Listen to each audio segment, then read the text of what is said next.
कहानी का पूरा आनंद लेने के लिए कहानी के पिछले भागों को ज़रूर देखें। उसका लिंक मैं आपको डिस्क्रिप्शन बॉक्स में दे दूंगी और साथ में कमेंट बॉक्स में पिन भी कर दूंगी, तो आप वहां से भी जाकर देख सकते हैं। जीजू, मानवी की तबीयत कई दिन से खराब है। मुझे लगता है आज आपको डॉक्टर को बुलाना चाहिए। आज उसे फिर से वोमिटिंग हो रही है। फिर से वोमिटिंग मतलब? दीप्ति ने पूछा तो संभव बताने लगा कि कई दिन से उसे वोमिटिंग हो रही है।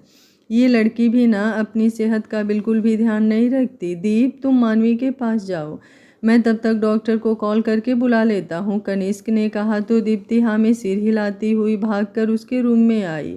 श्वेता जी भी वहीं थी। श्वेता जी उसे डांट लगाते हुए बोली, तबीयत खराब थी तेरी तो डॉक्टर को क्यों नहीं दिखाया? हम में से कोई तेरे पास नहीं था तो क्या अपना ध्यान भी नहीं रखेगी?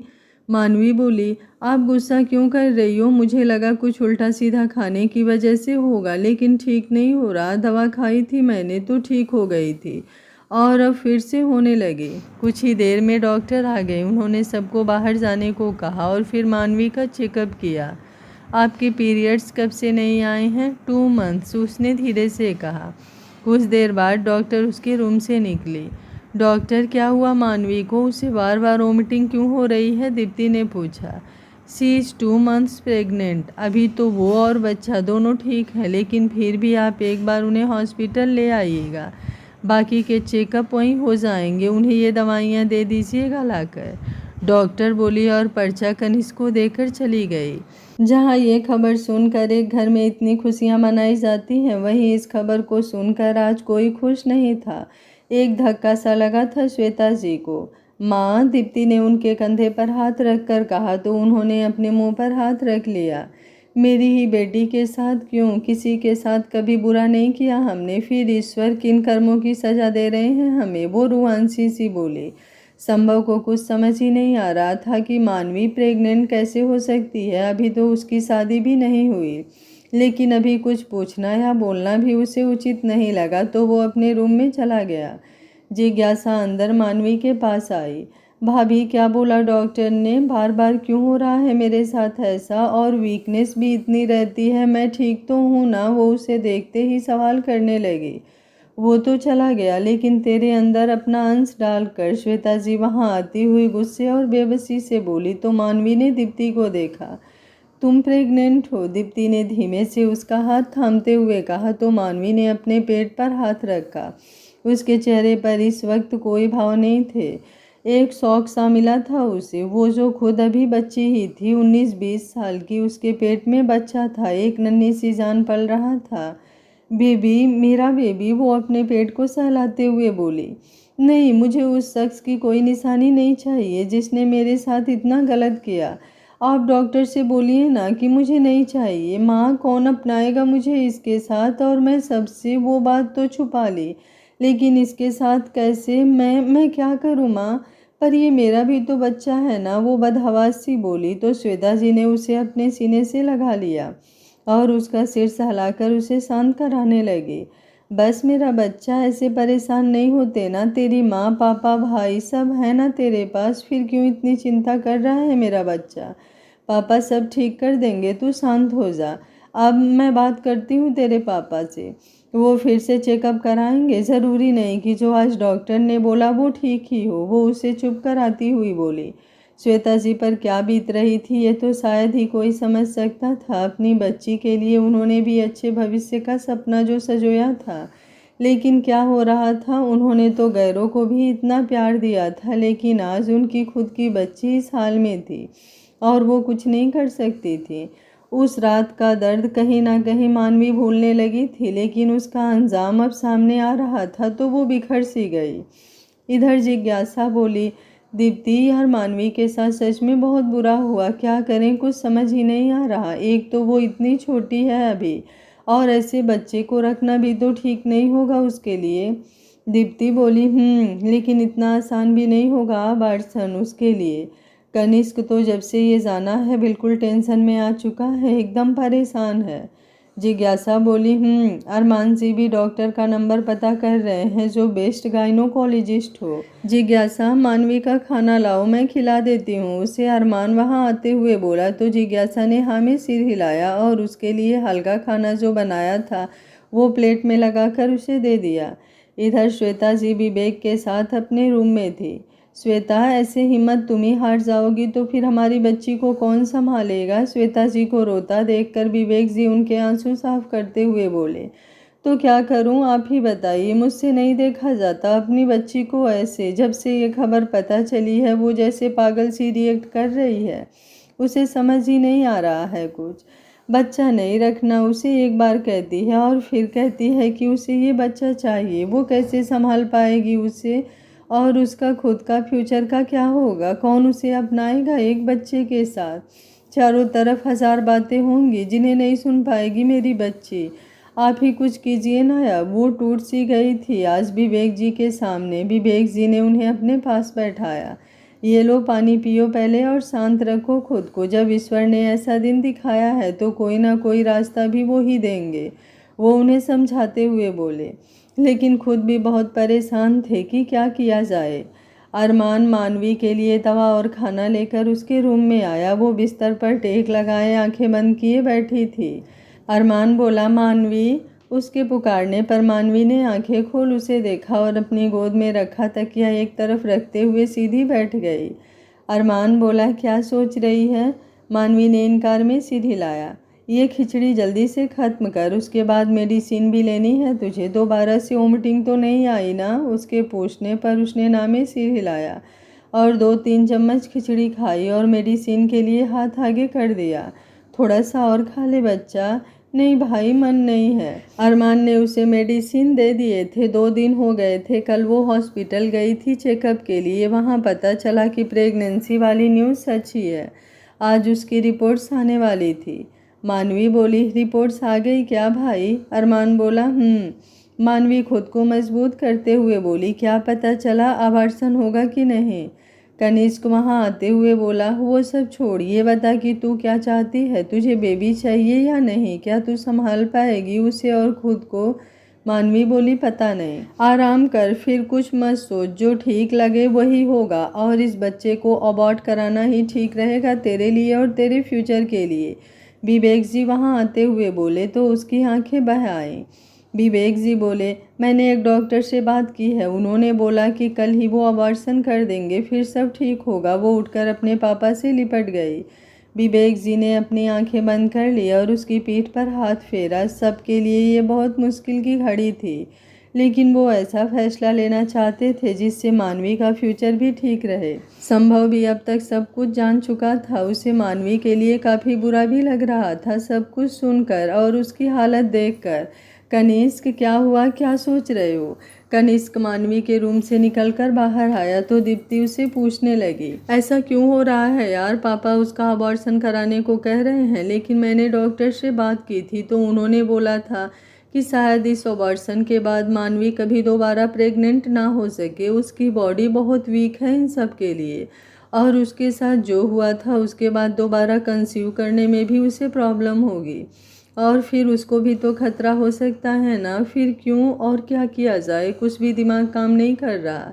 वो खुद को हारा हुआ महसूस कर रहा था। कभी कभी हमारे सामने ऐसी ऐसी परिस्थितियाँ आ जाती हैं कि उनका हल ही हमें नहीं समझ आता कि क्या सही है और क्या गलत। हमारे सामने 2 रास्ते होते हैं जिनमें से कोई एक ही हम चुन सकते हैं, और हमारी कश्मकश, हमारी उलझन हमें और कुछ सोचने ही नहीं देती। और यही आज हो रहा था। हर कोई मानवी के लिए ही परेशान था कि आखिर किया क्या जाए। मानवी को कितनी परेशानियां होने वाली थी अगर वो अबॉर्शन कराते भी तो भी, और अगर ना कराते तो वो कैसे फेस करेगी सबको। वो खुद ही शायद अपने आप को ना संभाल पाए। आखिर खुद भी तो अभी बच्ची ही थी जिसमें बचपना था। कनिष्क, क्यों ना हम मानवी की शादी करा दे? ये सब करना भी नहीं पड़ेगा, शादी हो जाएगी उसकी तो। दिमाग सही है तुम्हारा, इस हालत में है वो, और सारा सच जानकर कौन करेगा उससे शादी? और इतनी बड़ी बात छुपाई भी नहीं जा सकती कि बिना बताए ही शादी हो जाएगी। कनिष्क भी फटते हुए बोला। दीप्ति बोली, तुमने सोच लिया है कि किसी बात को सोचने की बजाय बस गुस्सा ही करोगे? कनिष्क बोला, यार तुम बात ही ऐसी कर रही हो तो गुस्सा ना करूं तो और क्या करूं?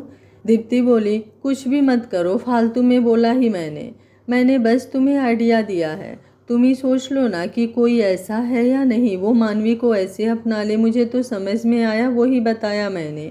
दीप्ति की बात ठीक थी, लेकिन एक परेशानी ये भी तो आ खड़ी हुई थी इसमें कि आखिर ऐसी हालत में अपनाएगा कौन मानवी को, और तब जब किसी और का बच्चा उसके पेट में पल रहा है। मैं अपनाऊंगा मानवी और उसके बेबी को, अगर आप लोग इजाज़त दे तो। संभव बोल पड़ा। उसने दीप्ति और कनिष्क की बातें सुन ली थी और उन्हें आपस में बहस करता देखकर बोल उठा।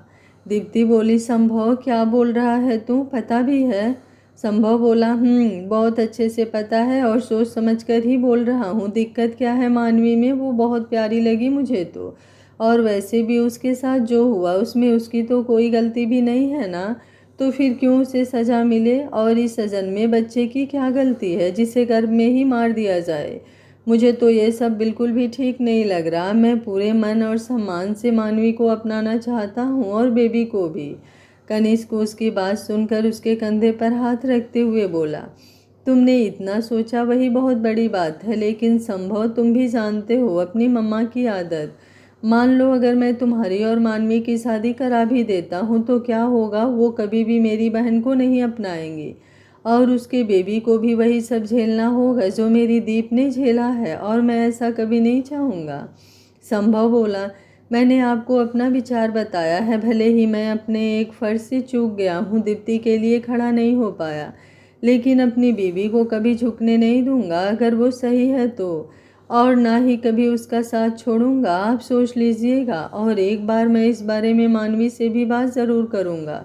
उसके बाद आप लोगों का जो भी फैसला होगा मुझे मंजूर है। अगर वो इनकार करती है तो आप उसका अवार्सन करा सकते हैं, या फिर जो आपको ठीक लगे। इतना कहकर वो वहाँ से चला गया। कनिष्क, कहीं तुम इसलिए तो संभव को मना नहीं कर रहे कि उसका नेचर फ्लर्टी है? वो कनिष्क के साथ अपने रूम में आने के बाद उसको बैक हग करती हुई प्यार से पूछी। नहीं यार, संभव में बहुत चेंजेस हुए हैं, जो मैंने उसकी आंखों में देखे हैं। वो अब काफ़ी बदल गया है। कनिष्क उसकी हथेली को अपने होठों से लगाता हुआ बोला, मुझे अपने भाई पर पूरा भरोसा है। अगर वो हमारी मानवी का हाथ थामने को कह रहा है तो वो उसका साथ हमेशा निभाएगा भी, और मुझे लगता है तुम्हें इस बारे में पापा से भी बात करनी चाहिए। प्लीज़ एक बार सोच लो, वो उसके सामने आते हुए बोली तो कनिष्क ने गर्दन हिलाई। रात का समय हो चुका था, लेकिन मानवी वो अपने रूम से बाहर ही नहीं आई थी। सब कोशिश करके थक चुके थे, लेकिन कोई फ़ायदा नहीं हुआ। वो उठकर खुद को मिरर में देख रही थी। उसका एक हाथ अपने पेट पर था। बेबी, आप क्यों ही आए? मैं आपको नहीं खोना चाहती। जब भी सोचती हूँ अबार्शन का तो मेरी जान निकलने लगती है। मैं अपने छोटे से बेबी को कैसे मार दूँ? बेबी, आप गलती हो एक उस इंसान का अंश जिसने अपनी मम्मा कहते हुए उसके लब थरथराए, आपकी मम्मा की लाइफ स्पॉइल कर दी। मैं आपको नहीं खोना चाहती, लेकिन आपके साथ भी नहीं जी पाऊंगी। वो नम आंखों से बोली, गलती बेबी की नहीं है तो उसे गलती बोलना बंद करो, और खुद कोई फैसला लेने की हिम्मत नहीं है तो किस हक से उससे बातें किए जा रही हो? संभव वहाँ आते हुए बोला। उसे देखकर वो हड़बड़ा सी गई। उससे नजरें नहीं मिला पा रही थी, ये सोच कर कि संभव क्या क्या सोच रहा होगा उसके बारे में। तुम बाहर जाओ, मुझे तुमसे कोई बात नहीं करनी। वो अपनी आंखें साफ करती हुई उसकी तरफ पलटे बिना ही बोली, क्यों नहीं करनी बात? मुझे तो करनी है, और तुम्हें जवाब भी देना होगा। मुझे कोई जवाब नहीं देना, जाओ यहाँ से। बेबी अबॉर्ट करके खुश रहोगी? तुम जाओ यहाँ से। मानवी, प्लीज़ आंसर मी। तो क्या करूँ? बोलो ना, क्या करूँ फिर मैं? अच्छी लाइफ दो खुद को और इस बेबी को, और खुश रहो, बस इतना ही। और तुम्हें लगता है कि ये इतना इजी होगा? मैं अकेले नहीं निभा पाऊँगी इतनी बड़ी जिम्मेदारी, और नहीं लड़ सकती मैं हर किसी से। नहीं है इतनी हिम्मत मुझ में।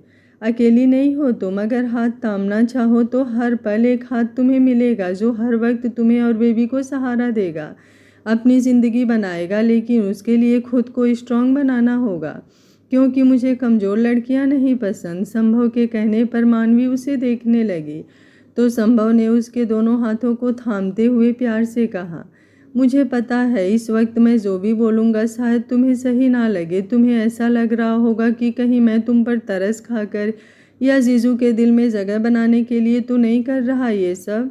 पर ऐसा नहीं है, तुम बहुत अच्छी हो, मुझे तुम बहुत अच्छी लगती हो, एकदम क्यूट सी मेरे टाइप की हो। फ्लर्ट, वो धीमे से बोली तो ना चाहते हुए भी संभव को हंसी आ गई। दीप्ति ने सब बता दिया है ना तुम्हें, पर आई प्रॉमिस मैं कोई फ्लर्टिंग नहीं करूँगा किसी से, और इस बार बिल्कुल सीरियस हूँ मैंने वो सब छोड़ दिया है पापा के जाने के बाद। वो उसकी बात सुनकर तुरंत ही बोला। मानवी अपनी आंखें बंद करते हुए बोली, पर तुम्हें नहीं पता मेरे साथ क्या हुआ है। मेरा रे, मुझे कोई फ़र्क नहीं पड़ता उस सब से, और जो होगा बेबी के बाद तो पूरी तरह से तुम दोनों मेरे ही हो जाओगे ना, संभव ने मुस्कुराते हुए कहा। वैसे उससे ऐसी उम्मीद तो किसी को नहीं थी कि वो इस कदर कभी समझदार होगा, लेकिन हालात इंसान को बदल ही देते हैं। और दीप्ति के लिए कनिष्क और उसके परिवार ने जो कुछ भी किया था, उसके बाद संभव भी उनकी मदद करना चाहता था। इसलिए ही उसने ये फैसला लिया था ताकि कुछ तो कर सके इन लोगों के लिए। तो हाँ है कि नहीं? मानवी ने धीरे से हाँ में सिर हिलाया तो संभव मुस्कुरा गया। पर फैमिली, वो बोली, जीजू से बात की है मैंने, अब देखो वो क्या करते हैं। मुझे लगा उससे पहले तुम्हारी राय भी मिलनी चाहिए, तो तुमसे बात कर ली, वो उसे बताने लगा। इधर कनिष्क ने भी खाने के टाइम पापा और बाकी सबको संभव के बारे में बताया कि वो क्या कह रहा था। पहले तो विवेक जी को ये बात सुनकर काफ़ी खुशी हुई, लेकिन फिर संभव की माँ के बारे में ख्याल आते ही वो परेशान उठे। उनका व्यवहार दीप्ति को लेकर कैसा था ये हर कोई जानता था। आप लोगों की परेशानी मैं समझता हूँ, लेकिन अगर मेरी मम्मा खुद बोलें कि उन्हें मानवी को अपने घर की बहू बनाना है, तो मानवी को हमारे घर में कोई भी प्रॉब्लम नहीं होगी। तो क्या आप सबको कोई ऐतराज़ नहीं होगा? लेकिन तब तक आप लोग मानवी को लेकर या उसके बेबी को लेकर कोई और फैसला नहीं लेंगे, संभव बोल पड़ा। संभव सुल्तानपुर जा चुका था, लेकिन जाने से पहले उसने एक वादा लिया था सबसे कि वो लोग मानवी को लेकर कोई भी फैसला नहीं लेंगे जब तक वो वापस नहीं आ जाता या फिर कह नहीं देता कि उसे क्या करना है और क्या चाहिए। सबने उसकी बात पर सहमति भी जता दी थी, क्योंकि कहीं ना कहीं वो लोग भी यही चाहते थे कि मानवी भी खुश रहे और उसकी शादी अच्छे घर में हो जाए, जो कि शायद बेबी के आने के बाद पॉसिबल नहीं था। लेकिन संभव के प्रस्ताव रखने पर सबको एक उम्मीद सी मिली थी कि मानवी की ज़िंदगी भी सुधर सकती है। और मानवी भी कहीं ना कहीं बहुत खुश थी, क्योंकि बहुत कम ही लोग होते हैं जो ऐसी लड़की को सब कुछ जानने के बाद भी अपनाने को तैयार हो जाएं, वो भी बिना किसी शर्त के, बिना किसी मांग के। संभव की वजह से दीप्ति चुप तो थी, लेकिन उसे खुद यकीन नहीं था कि उसकी मम्मा सुधर सकती हैं, क्योंकि उनका व्यवहार ही ऐसा था कि वो अपने और सौतेले में कुछ ज़्यादा ही अंतर किया करती थी। तो मानवी को इस हालत में वो कैसे अपना सकती हैं, यही सवाल बार बार उसके मन में भी चल रहा था। और कहीं ना कहीं ये डर भी था कि मानवी और संभव की शादी नहीं हो पाएगी। मानवी की एक उम्मीद भी टूट जाएगी और फिर उसे और ज़्यादा दर्द होगा। लेकिन एक आखिरी उम्मीद के चलते वो किसी को कुछ भी नहीं बोल रही थी। कुछ परेशान सी वो रहने लगी थी, जो परेशानी मानवी और संभव को लेकर थी। कुछ नए से एहसास संभव की नज़रों में थे मानवी के लिए कहीं ना कहीं, और ये एहसास क्या मोड़ देने वाली थी इन दोनों की ज़िंदगी का नहीं पता था। कैसे लिखी जाएगी इन दोनों की कहानी, ये सभी उसे परेशान कर रहा था। संभव, संभव बेटा तू आ गया, तेरे बिना तो ये घर और काटने को दौड़ रहा था मुझे। एक तो अकेले रहा नहीं जाता, आराधना भी बहुत कम दिनों के लिए आती है, उसकी बेटी जो पढ़ने लगी है, और दामाद जी को भी छुट्टी नहीं मिलती। बस अब तो तेरी शादी कर दूँ तो शायद इस अकेलेपन से ही फुर्सत मिले मुझे। संभव जब घर आया तो उसकी मम्मा सुमित्रा जी उसे पानी देते हुए बोले, हाँ मम्मा, ये बात तो आपने सही बोली, मैं भी सोच रहा था कि क्यों ना जल्दी ही शादी कर लूँ। अच्छा ऐसी बात है, कोई लड़की देख रखी है क्या जो आज ऐसे ही खुद से तैयार हो गया मेरे बोलते ही? लड़की तो है, पर शायद आपको पसंद ना आए। क्यों नहीं पसंद आएगी? मेरा बेटा जो भी पसंद करेगा वो अच्छा ही तो होगा ना, ऐसे ही तो थोड़ी ना होगी कि उसे तो पसंद कर लिया, कुछ ना कुछ खासियत तो होगी ही। जी मम्मा, खासियत तो है उसमें, वो मानवी को याद करता हुआ खुद में ही बोला। अच्छा जाकर नहा धो ले, तब तक मैं खाना लगाती हूँ, उसके बाद मुझे बताना कौन है वो लड़की। अगर अच्छी हुई तो जल्दी ही उसे अपने घर ले आऊँगी, वो मुस्कुराते हुए बोली। तो संभव ने हाँ में सिर हिलाया और नहाने चला गया, पर इतना आसान तो नहीं होने वाला था उसके लिए। उसे पता था मानवी के बारे में जानकर उसकी मम्मा पक्का ही गुस्सा करेंगे, लेकिन वो मानवी को छोड़ भी तो नहीं सकता था, इसलिए कुछ सोच रखा था उसने। और वो बात शायद खाने के बाद आराम से होती तो ही सही थी, इसलिए वो उनकी बात मानता हुआ कमरे में चला गया। खाना खाने के बाद में संभव सुमित्रा जी के साथ बैठा हुआ था। उन्होंने उससे लड़की की फ़ोटो दिखाने को कहा जिसे वो पसंद करता है, तो उसने अपना फ़ोन निकाल कर उसमें मानवी की तस्वीर सामने कर दिया। ये देखिए, ये रही आपकी बहू।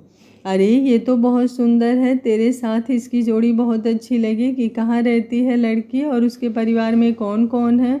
वो खुश होती हुई उससे पूछने लगी। दीप्ति की ननद है ये कहकर संभव सुमित्रा जी का चेहरा देखने लगा, जिस पर कई तरह के भाव आ जा रहे थे। सुमित्रा जी बोली, ऊतों का कहाँ मिल गई और ननद का क्या मतलब? यहाँ तो बड़ा नाटक कर रही थी और यहाँ से भागते ही शादी भी कर ली। मैं तो पहले से ही कह रही थी कि वो लड़की हाथ से निकल चुकी है, उसे कौन सा फर्क नहीं पड़ता केहू से।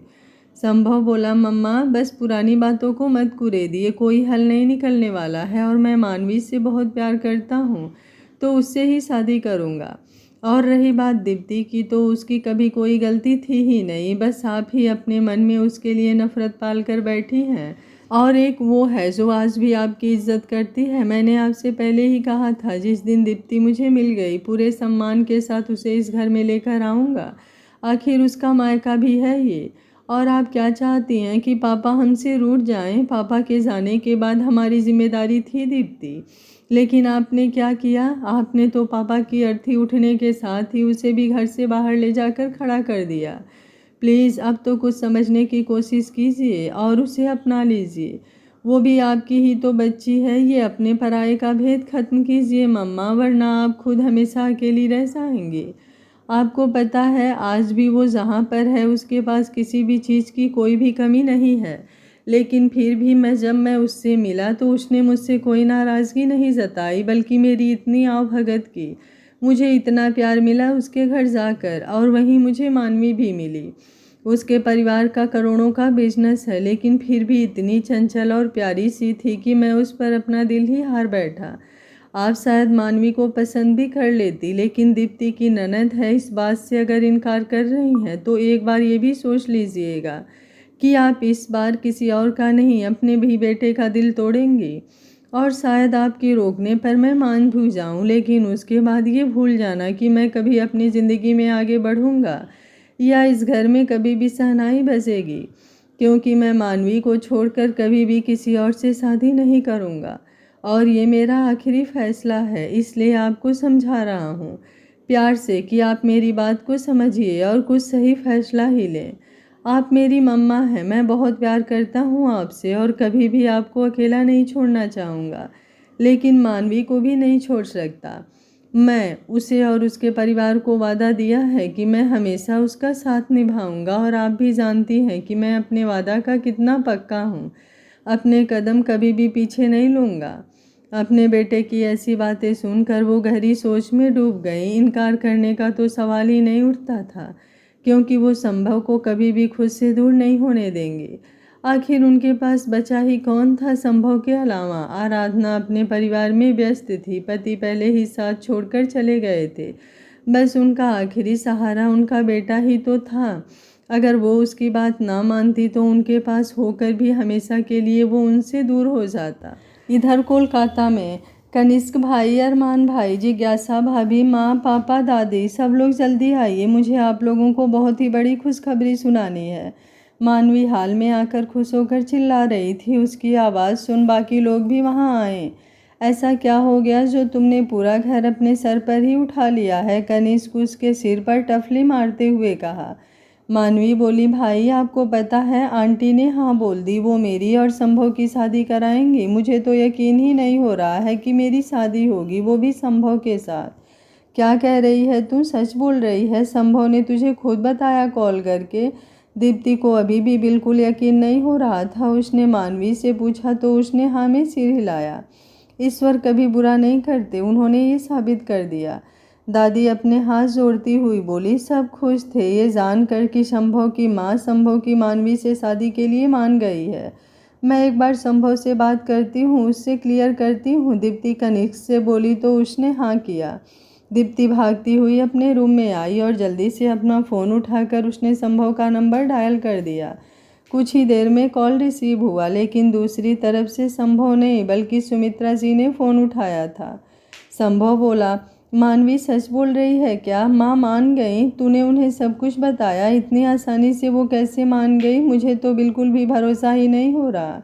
कितनी टेंशन हो गई थी मुझे। दूसरी तरफ की आवाज़ सुने बिना ही वो अकेले ही बोली जा रही थी कि सुमित्रा जी की आवाज़ सुनकर उसकी बाकी की आवाज़ गले में ही रह गई। संभव नहीं है, मैं बोल रही हूँ। वो अभी बाहर गया है और शायद फ़ोन ले जाना भूल गया। उन्होंने अपनी सख्त सी आवाज़ में कहा। मम्मा कैसी हो आप? सुमित्रा जी की आवाज़ सुनकर वो खुद को संभालते हुए बोली। सुमित्रा जी उसे प्यार ना करती रही हों पर अपनी माँ का ही दर्जा दिया था दीप्ति ने हमेशा उसे।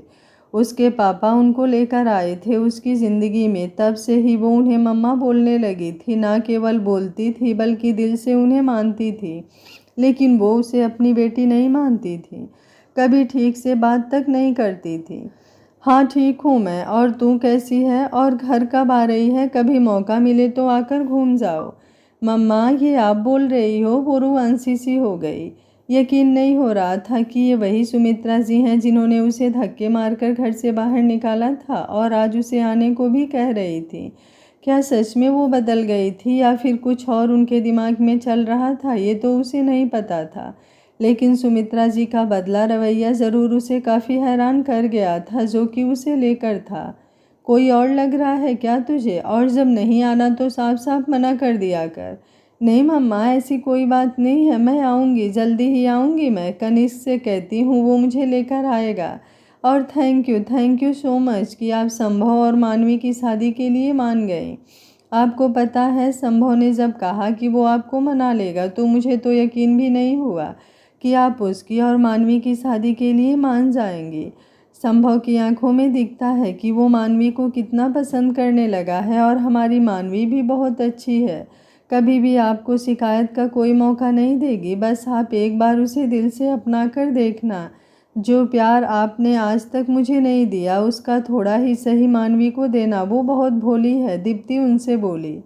हाँ ठीक है, रखती हूँ अभी, जब संभव आएगा तो कह दूँगी तुझे बात करनी है। कहते हुए उन्होंने फ़ोन काट दिया और दीप्ति अभी भी अपना फ़ोन कान से लगाई हुई थी। कुछ चीज़ ऐसी हो जाती है कि हमें भरोसा ही नहीं होता, और आज दीप्ति को भी नहीं हो रहा था। कैसे सब कुछ अचानक से इतना ज़्यादा सही होने लगा था, लेकिन शायद चीज़ें समेटने लगी थी अब धीरे धीरे ही सही। अपनी गलतियों का एहसास शायद सुमित्रा जी को भी कहीं ना कहीं होने लगा था, और वो एहसास उन्हें हुआ भी तो कब? जब उनके खुद के बेटे ने उनसे दूर जाने की बात बोली, तब उन्हें अकेलेपन का एहसास हुआ था। दीप क्या हुई? बात हुई संभव से? कनिष्क ने उससे पूछा तो वो उसे देखते ही उससे लिपट गई। क्या हुआ मेरी जान को? वो उसके सर को सहलाते हुए उसकी कमर पर अपनी बाह लपेटता हुआ प्यार से पूछा। संभव से नहीं, मम्मा से बात हुई मेरी। वो बाहर गया था तो उन्होंने ही कॉल रिसीव किया, और तुम्हें पता है उन्होंने मुझे घर भी बुलाया है। कह रही थी कि मौका मिले तो यहाँ घूम जाओ। मुझे कितना अच्छा लग रहा है ये मैं बता नहीं सकती। कोई कितना भी कह ले, लेकिन एक लड़की के लिए उसका मायका और उसकी माँ का प्यार क्या होता है ये एक लड़की के सिवा कोई नहीं समझ सकता। और शायद कनिष्क भी उसकी फीलिंग नहीं समझ सकता था, पर वो देख पा रहा था अपनी दीप की आंखों में खुशी, जो सुमित्रा जी के बस इतना कहने से ही आ गई थी, और वो बहुत खुश थी। मानवी और संभव के रिश्ते को मंजूरी मिलने पर इस बात को सोचकर कि उस अजन्मे बच्चे को सज़ा नहीं मिल रही है, उसे भी प्यार मिलेगा, अपनों का, परिवार का, अपने पापा का। संभव मानवी को हमेशा खुश रखेगा और उसके बच्चे को कभी एहसास नहीं होने देगा कि वो उसका रियल पापा नहीं है, क्योंकि संभव बहुत ही अच्छा था, ये वो जानती थी। उसे भी तो कितना प्यार करता था वो। वक्त एक जैसा कभी नहीं रहता और हालात इंसान को बदल देते हैं, और मेरी दीप तो है ही इतनी अच्छी कि हर कोई उससे प्यार करने ही लगता है, और जो नहीं करता उसे खुद ही एहसास हो जाता है कि उसने मेरे दीप को खुद से दूर करके क्या किया है। वो मुस्कुराते हुए बोला और उसके सर को चूम लिया। आज मैं बहुत खुश हूँ। अब हमारी मानवी और मेरे भाई संभव की शादी होगी। वो वैसे ही मुस्कुराते हुए उसके सीने में अपना चेहरा छुपाकर बोली तो कनिष्क भी मुस्कुरा उठा। ये तो है, लेकिन उसके लिए कुछ तैयारी भी करनी होगी। हाँ, तो मैं किस लिए हूँ? मैं कोई भी कमी नहीं रहने दूंगी अपनी मानवी की शादी में। वो जैसे उतावली होकर बोल रही थी। कनिष्क को इतनी ही हंसी आ रही थी। अभी कुछ दिन पहले जब कनिष्क और दीप्ति की शादी की बात हुई थी तो ऐसा ही हाल उसकी बहन मानवी का भी था, और अब वही हाल उसकी पत्नी दीप्ति का वो देख पा रहा था, जो मानवी की शादी को लेकर इतनी उतावली हुए जा रही थी।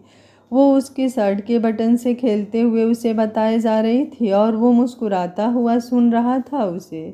संभव, मुझे सिंपल सी शादी करनी है। मेरा मतलब था क्यों ना हम कोर्ट मैरिज ही कर लें। लेकिन क्यों, क्या हुआ? कोई प्रॉब्लम है क्या? नहीं, पर मुझे अभी कुछ तामझाम नहीं करना है। मेरी बिल्कुल भी इच्छा नहीं है और इस हालात में वैसे भी कुछ अच्छा नहीं लग रहा मुझे। ओके ठीक है, तुम परेशान मत हो। तुम जैसा चाहती हो वैसा ही होगा सब। पर मेरे लिए तुम कितना सेक्रीफाइस कर रहे हो? ओ मैडम, कोई सेक्रीफाइस या त्याग बलिदान नहीं कर रहा मैं तो बस अपनी होने वाली बीबी और बच्चे को खुश रखने की कोशिश कर रहा हूँ, ताकि जब वो यहाँ मेरे पास आए तो सूद समेत उसका प्यार मुझे मिल सके, पूरे ब्याज के साथ। वापस लूँगा मैं, वो शरारती अंदाज में बोला तो मानवी के चेहरे पर भी शर्मीली सी मुस्कुराहट आ गई। उसने अपने आंखें बंद कर ली। तुम सच में मुझसे शादी करना चाहते हो? तुम एक बार और सोच लो ना, ये जिम्मेदारी इतनी भी आसान नहीं होगी। मानवी, अब मुझे गुस्सा भी आ रहा है। तुम बार बार खुद को और बेबी को जिम्मेदारी क्यों बोल रही हो? अरे यार, जिससे हम प्यार करते हैं, जिससे हमारी शादी होती है, वो हमारी जिम्मेदारी ही नहीं हमारी दुनिया भी होता है। और तुम्हारे आने से मेरी भी एक छोटी सी दुनिया पूरी हो जाएगी, जिसमें तुम, मैं, हमारा बेबी और मेरी मम्मा होंगी। कितना अच्छा होगा हमारा संसार। मैं हर छोटी से छोटी जिद पूरी करूँगा, तुम्हारी सब कुछ इतने अच्छे से होगा। और एक तुम हो जो हर बार जिम्मेदारी की रट लगाए बैठी हो। अच्छा सॉरी, गलती से बोल दिया मैंने, आगे से नहीं कहूँगी। अब गुस्सा तो मत करो। हाँ ठीक है, अब रखो, मैं कुछ नहीं कह रहा। मेरी गोलू मोलू गुस्सा हो रहा है। ओ, कोई गोलू मोलू नहीं। तुम किसे बोल रही हो? मैं कोई गोलू मोलू नहीं हूँ। तुम तो कुछ भी बोलो, तुम्हारे फूले फूले गाल मुझे बहुत अच्छे लगते हैं, वो उसे छेड़ते हुए बोली। चिंता मत करो, बस 5 महीने बाद तुम मुझसे भी ज़्यादा गोलू मोटोलू होने वाली हो तो मैं बताऊंगा कि कौन है गोलू मोलू। उसने संभव से बात करने के बाद फ़ोन रख दिया और अपनी माँ को भी कह दिया था कि उसे सिंपल ही शादी करनी है, क्योंकि वो जब से इस हालत में हुई है तो वैसे भी कुछ ज़्यादा करना उसके लिए ठीक नहीं था। तबीयत खराब हो जाती है उसकी और सबको पता चलता, इसलिए सबको उसकी बात ठीक लगी और साधारण तरीके से ही शादी करने पर उन्होंने फैसला लिया। 2 दिन बाद उनकी कोर्ट मैरिज होनी थी, पर फिर भी दीप्ति और जिज्ञासा सारी तैयारी कर रही थी कि मानवी को कोई कमी ना महसूस हो। जिज्ञासा, मैं सोच रहा था क्यों ना संभव को अपना यहाँ वाला फ्लैट दे दूँ और वो भी शादी के बाद यहीं आकर रहे हमारी मानवी के साथ। इतनी दूर थोड़ी ना भेजूंगा मैं अपनी बहन को, अरमान जिज्ञासा से बोला। दोनों इस वक्त अपने रूम में थे। अच्छा जी, इतनी फिक्र हो रही है अपनी बहन की, और मुझे जो लेकर आए हो मेरे घर वालों से दूर। और जब भी मैं जाने का बोलती हूँ तो तुम मुंह फुला लेते हो। तब याद नहीं आती कि मेरे भी घर वाले हैं जो कि मुझे याद करते होंगे। वो अपनी कमर पर हाथ रखकर उसे घूरते हुए बोली। हाँ तो क्या हुआ, बीबी हो तुम मेरी, और कैसे रहूँ मैं तुमसे दूर? तुम खुद ही नहीं रह पाती हो और तुम्हारी तड़प मुझे अच्छी नहीं लगती। वो आज उसके ही अंदाज में उसे जवाब दे रहा था। ज़्यादा हो रहा है तुम्हारा, अब मैं कोई तड़पती फड़कती नहीं हूँ तुम्हारे लिए, समझे? गलतफहमी है बहुत बड़ी आपकी मिस्टर अरमान यदुवंशी। वो उसके सीने पर हाथ रखती हुई धीरे से धक्का देकर खुद से दूर कर दी। अच्छा, सही में ऐसा है तो ठीक है, देखते हैं कौन पहले करीब आता है। हाँ देख लो, मैं तो बिल्कुल नहीं आऊँगी तुम्हारे पास, तुम ही आओगे। ओके, देख लेते हैं ये भी मैडम जी, वो मुस्कुराता हुआ बोला और लॉयर को कॉल करने लगा जिससे मानवी और संभव की शादी की बात करनी थी उसे। जिज्ञासा ने कुछ देर उसे घूरा, उसके बाद पैर पटकती हुई वहाँ से बाहर चली गई। अरमान के साथ खट्टी मीठी नोक-झोंक हुआ करती थी उसकी, जिसमें अरमान को तो बहुत मज़ा आता था क्योंकि वो जिज्ञासा को खूब छेड़ता और वो बेचारी बस चिढ़कर रह जाती और फिर उसका चेहरा देखकर अरमान को उसे प्यार करने का मन करता था। क्यूट लगती ही थी इतना, जब अरमान से झगड़ा करती तो उसके काम में भी उसका हाथ बटाया करती थी और घर आकर भी अपनी पूरी जिम्मेदारी निभाती थी। घर और ऑफिस दोनों में ही वो पास ही रहते थे, जिससे उनका रिश्ता और मजबूत हो रहा था। साथ ही खट्टी मीठी नोक झोंक उन्हें और पास ला रही थी। दीप्ति बेटा, क्या सोचा है तुमने? अभी जाओगी घर या फिर मानवी की शादी के बाद? श्वेता जी ने दीप्ति से पूछा। दीप्ति बोली, मैं तो शादी के बाद ही का सोच रही थी। वैसे भी मम्मा और शंभव तो यहाँ आएंगे, उनके साथ ही चली जाऊंगी कुछ दिनों के लिए। और अभी तो यहाँ भी कितनी सारी तैयारियाँ करनी है, गिफ्ट भी लेने हैं। श्वेता जी बोली, हाँ ये भी ठीक रहेगा, क्योंकि शादी तो यहीं से होगी और वो लोग यहाँ आएंगे तो तुम्हारा पहले जाना, उसके बाद फिर से वापस आना, ये ठीक रहेगा। श्वेता जी के कहने पर उसने हाँ में सिर हिलाया। सिंपल ही शादी होनी थी, फिर भी जो थोड़ी बहुत तैयारी थी वो लोगों पूरी तरह से करने की कोशिश कर रहे थे, क्योंकि सुमित्रा जी ने कहा था कि शादी भले ही कोर्ट मैरिज हो लेकिन पूरी विधि विधान से भी होगी, जो कि यहाँ मानवी के घर पर ही होने वाली थी। संभव बारात लेकर तो आएगा ही, भले ही उसमें बस उसके परिवार के ही सदस्य हों, और इसी बहाने आराधना, जीजू, सुमित्रा जी, दीप्ति और उसके घर वालों से भी मिल लेते। इधर आराधना भी संभव के घर आ चुकी थी सुल्तानपुर, और उसे जब ये पता चला कि मानवी दीप्ति की ननद भी है तो वो और भी खुश हुई कि इसी बहाने ही सही सुमित्रा जी दीप्ति को दिल से अपना लें। शायद अब तो संभव का रिश्ता भी उस घर से जुड़ जाएगा, तो वैसे भी आना जाना तो लगा ही रहेगा उनका, और इसी बहाने दोनों परिवार के रिश्ते भी कुछ मजबूत हो जाएंगे और शायद उनका संबंध भी अच्छा हो जाए, जो कि बहुत पहले ही उलझ चुका है।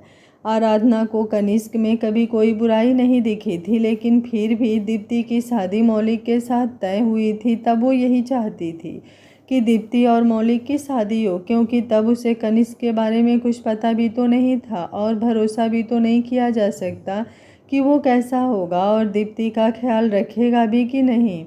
लेकिन जब से उसने कनिष्क के बारे में सब जाना था कि उसने दीप्ति का इतना साथ दिया, तब से वो बहुत खुश थी। आगे क्या होगा कहानी में जानने के लिए कहानी के साथ बने रहिए। आज का पार्ट आप लोगों को कैसा लगा कमेंट बॉक्स में अपनी राय ज़रूर दीजिएगा। उम्मीद करती हूँ कहानी सभी को पसंद आ रही होगी। वीडियो पसंद आ रहा है तो लाइक, शेयर एंड चैनल को सब्सक्राइब कर लीजिएगा। Thank you for watching. मिलते हैं कहानी के अगले और अंतिम भाग में।